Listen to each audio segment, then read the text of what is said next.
America Iran మధ్య మళ్లీ అగ్గి రాజుకుంది. జోర్డాన్, ఈజిప్టులపై దాడులకు ప్రతీకారంగా టెహ్రాన్పై వాషింగ్టన్ వైమానిక దాడులు చేసింది. క్షిపణి, బాంబు దాడులతో దక్షిణ ఇరాన్ సహా కేష్ము ద్వీపం దద్దరిల్లింది. ఖుజెస్తాన్ ప్రావిన్స్లోని 4 నగరాల్లో పేలుళ్ల శబ్దాలు వినిపించాయని ఇరాన్ మీడియా తెలిపింది. అహ్వాజ్ నగరంలో ఓ సబ్స్టేషన్ ధ్వంసమైందని వెల్లడించింది. కేష్ము ద్వీపంలో నివాసం భవనంపై క్షిపణి పడి 3 గాయపడ్డారని పేర్కొంది. జాతీయ విద్యుత్ గ్రిడ్పై క్షిపణి దాడులతో విద్యుత్ సరఫరాకు అంతరాయం ఏర్పడిందని వివరించింది.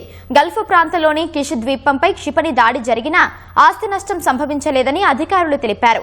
పోర్టు నగరం బందర్ అబ్బాస్లో క్షిపణి శిథిలాలు పడి మంటలు చెలరేగాయని చెప్పారు.